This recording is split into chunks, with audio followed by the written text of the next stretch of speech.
ఏం జరుగుతూ ఉంది? 50% దాటొద్దంటే దాని అర్థమైంది 22%, 23% అన్నమాట. ఇక ఆ శాతం కూడా లేనటువంటి పరిస్థితి కూడా కనిపిస్తూ ఉంది. ఇక్కడ చూడరు, చూపిస్తా నేను. ఇక్కడ మనం చూసుకోవాలి, వాళ్ళకి ఎందుకు సిగ్గు లేదో మరి ఏందో తెలియదు. ఇక వాళ్ళు మనుషులా మరి ఆఫీసర్లా వాళ్ళు ఎవడో తెలియదు. లంగలు ఇక సర్పంచ్ రిజర్వేషన్లో బీసీలకు గుండు 0. మంచిర్యాల జిల్లాలోని కోటపల్లి మండలంలో చూసుకోరు, ఒకసారి కుబేయి కనుక్కోరి. మంచిర్యాల జిల్లా కోటపల్లి అనేటువంటి మండలానికి ఒకసారి ఫోన్ చేసి కనుక్కోరి. రిజర్వేషన్లో ఎవరెవరికి ఎంత ఇచ్చిర్రు ఏం కథ అని కనుక్కోండి. ఆ కొడుకులో కూడా నిర్ణయించిన కూడా వాడిని తొక్కుర్రి పోయి. ఇది ఎందుకంటే ఇదంతా కూడా జరుగుతుంది ఏంటంటే అంత కనసంలోనే జరుగుతుంది. తెలియదా? ఆఫీసర్ పీక్తున్నారా, గడ్డి పీక్తున్నారా నాయన? తెలిసే కదా జరుగుతుంది ఇదంతా. చెన్నూరు నియోజకవర్గం ఇది.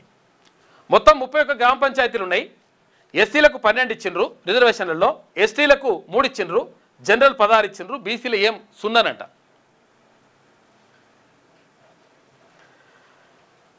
ఆ మధ్య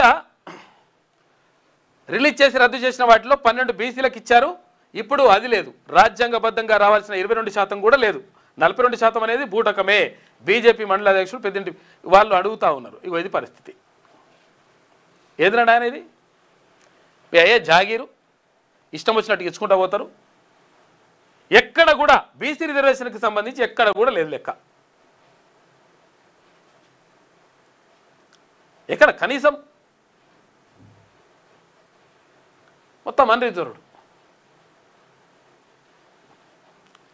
ఇగో ఇట్లా జరుగుతూ ఉంది. కాబట్టి దీని మీద దృష్టి పెడతాయి. దీని మీద దృష్టి పెట్టాలంటే ఏం చేయాలి? ఏం చేయాల్సిన అవసరం లేదు. ఎందుకంటే ఇట్లకైనా వాళ్ళు అడుక్కుంటే మన ఆకలి తీరదు. ఇప్పుడు అందుకే గద్దరనే చెప్తాడు, అడుక్కుంటే మన ఆకలి తీరదు, గుద్ది గుంజుకోవాలరు అంటాడు. గుద్దు గుంజుకోవాలి, లేకపోతే రాదు లెక్క. ఇంకో ఇది కథ. సర్పంచుల రిజర్వేషన్లలో బీసీలకు గుండు 0. మంచిర్యాల జిల్లా కోటపల్లి మండలం ఇది. కనుక్కోరు ఒకసారి.